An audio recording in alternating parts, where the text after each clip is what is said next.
I let her slip away. So I had a girlfriend.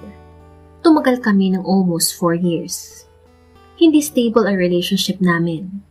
Kumbaga, on and off. Ilang beses kaming nag-break.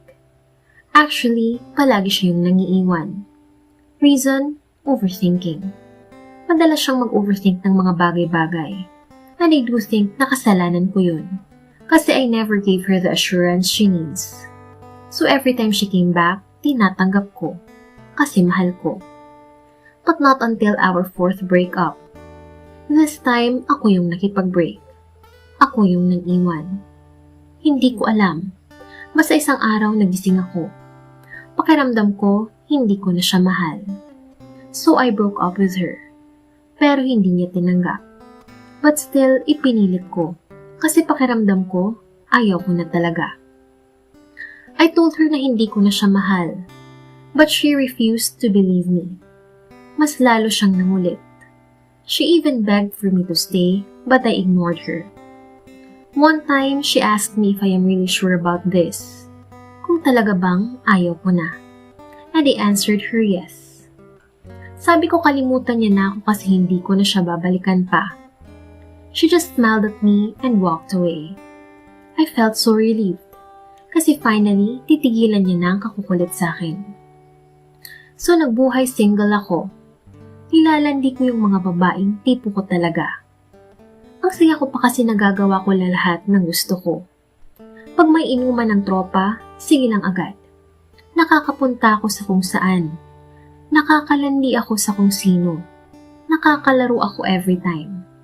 Wala nang girlfriend na magagalit sa akin pag di ako nakaka-reply. It was all good. 2 months have passed, wala na talaga akong narinig sa kanya. I got so curious sa naging buhay niya nung wala ako. So I stalked her social media accounts. And nakita ko na she's still on the process of moving on. Her tweets were all about me. Gusto ko siyang kamustahin and so I did. I chatted her. Nagkamustahan lang. Hanggang sa humaba yung usapan. And I don't know kung anong pumasok sa isip ko, basta inaya ko siyang mag-inom. Nung nakita ko ulit siya, hindi ko alam. But I craved for her hugs and kisses. Namiss ko bigla lahat. Sobrang chill lang nangyayaring inuman. She's still the same girl na madaldal. Ang dami niyang kwento tungkol sa mga friends niya. Hanggang sa napunta sa amin yung usapan. Hindi niya na ipinipilit yung sa amin. Sabi niya, tanggap niya na daw. I just smiled at her. Kayang-kaya kitang kalimutan agad, but I won't. Ayokong mag-move on. Tanggap ko na. Yes, but merong parte sa akin na umaasa pa din. Gusto kong makita muna kitang masaya bago ako maging masaya sa iba. Kasi kilala kita, hindi ka masaya ngayon. That's the exact line she told me na hinding-hindi ko makakalimutan. I've hurt her but still she wants me to be happy. Sinabi ko sa kanya na masaya ako. Ipinilit ko na kalimutan niya na ako. Huwag na siyang umasa kasi ayoko na talaga. She just nodded her head tapos iniba ng usapan. Time passed by, nag-uusap pa rin kami. Pero casual na lang. Patuloy pa rin ako sa paglandi ko sa ibang babae. Until one day, I saw her story. May in-story siyang ibang lalaki. I got bothered. So I asked her who he was. Manliligaw daw niya. Akala ko okay lang sa akin. Akala ko okay na. Ayun naman yung gusto ko, diba? So hinayaan ko na lang. Akala ko kasi may iba pang taong kayang tumanggap sa akin. Akala ko kasi kaya ko pang magmahal ng iba bukod sa kanya. Lumipas ang taon na ganito lang ako. Tropa at landi sa iba. But her, she has moved on. She's happy now. Pero dapat hindi ako affected, diba?